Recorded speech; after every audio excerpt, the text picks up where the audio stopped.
Hi and welcome to another video update from the Fire Brigade Union here in the Union's head office in London. We're joined by General Secretary Matt Wrack to discuss the vital issue of firefighter pay. Matt, here we are, it's the first update for 2018 and yet still discussing the same issue of pay.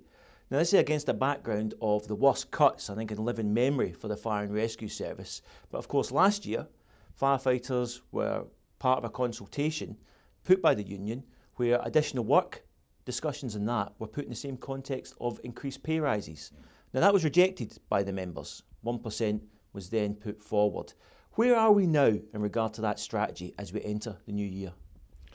Well, Tom, I think that the first thing is you're correct to link the two issues of pay and the cuts because they're very much linked. The fire service relies on central government funding and local government funding.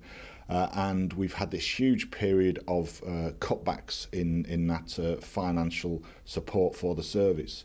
So the two, for the union, and discussed at our conference, the two things are linked. How do we improve pay and how do we try and protect our service for the future?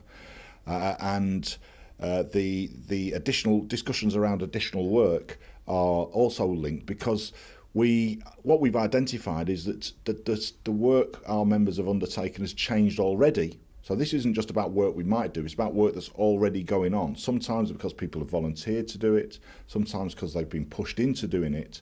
And what we don't want to see is a race to the bottom in terms of cost-cutting race to the bottom. That's why the union embarked on this discussion with the employers about what sort of work are we doing and what sort of work should we be doing. Well, Matt, in terms of finance, we talked about the huge budgetary pressures which are actually on fire and rescue services. If there is going to be additional pay for firefighters, just to be clear, this has to come from the government. It can't just be from the current cut budgets within services. No, and I think that's been the key debate we're trying to have with the government, which is very hard because they're cutting all public services. But in terms of where we're up from where we are at in relation to the discussions last year, the union's been clear that we need to try and continue to squeeze money out of the government. So very shortly we've got presentations in Parliament around the work the fire service is doing to make the case to politicians, to MPs, so that they can hopefully put pressure on the government. We have a meeting coming up jointly with our employers, with the English Fire Minister Nick Hurd. We're then going to follow that up around the UK, making the case that actually there is work the fire service is doing which isn't properly funded. There's the work that the fire service could do that isn't properly funded. And if you want to build a fire service for the future, for the 21st century, then they've got to put the money into it. And we've been quite frank with them that actually part of that is about our members' pay. And we're sick and tired of seeing our members' pay falling behind. The 1% imposed on public services, and that's got to change. And we're interested in having that discussion. But the key issue for the government is going to be, are they going to put money in?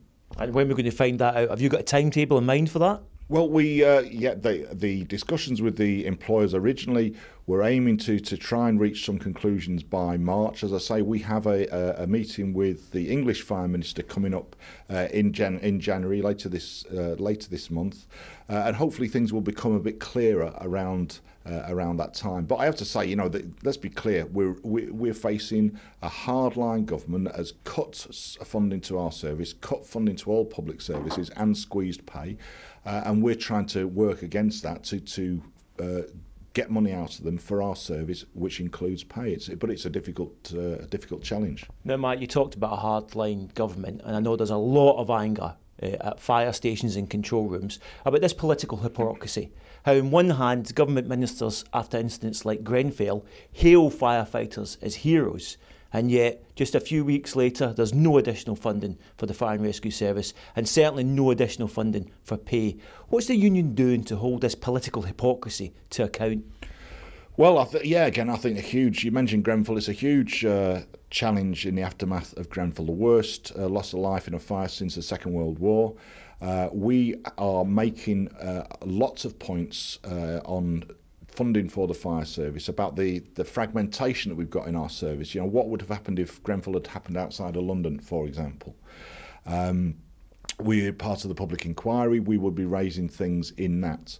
We're engaged, the government's establishing a new inspectorate, which we welcome. We're engaging with them about how do you look at the fire service, because part of trying to get resources for the fire service is about addressing what standards we're working to in the fire service, and saying if you have standards and you want people to meet certain standards, then you need the investment to allow them to do that. So, but again, there's no easy answer to this. We are going to this year we're going to have to step up our political campaigning. We're going to have to think about all the options, and that includes issues like industrial action. As I say, the first quarter of the year we are engaged in discussions with our employers and with the government. Our conference staff to assess where we've got to on those discussions, and if we have not made progress, then we'll have to discuss what our alternatives are. Well, Matt, you've just mentioned industrial action, and indeed, of course, previously we had a full consultation with members in regard to pay and other issues. I mean, can you confirm to the members that are watching this video, they will be fully involved in this process? Yeah, I think we've been absolutely clear. When we're talking about pay, or we're talking about the type of work our members do, that's a matter for those members to decide. That's the democracy of the union. I think there are a whole range of views. If you take, one of the controversial ones about emergency medical response, there's a whole range of views between people who don't think we should even be having the discussions to people who think we should be doing it now. Possibly some people think we're not even worrying about pay. So there's how you address the only way we can get through that is having a frank, open, honest and democratic debate, allowing everyone to have their say, and then reaching decisions through the union's conference, through ballots, through whatever mechanism the union decides. But you are committed to making sure members do get involved in this? Absolutely. It's a matter it's the future of our members' profession, our members' industry and our members' pay, and they're the ones who've got to decide where we go on this. Matt, thanks very much indeed. So a new year and definitely new challenges. For updates on this, indeed all the work of the Fire Brigade Union going into this year, you can follow us on our website, that's www.fbu.org.uk, or for more immediate updates you can also follow us on Twitter, and that's @FBU National. Until next time, thanks, and thanks Mark.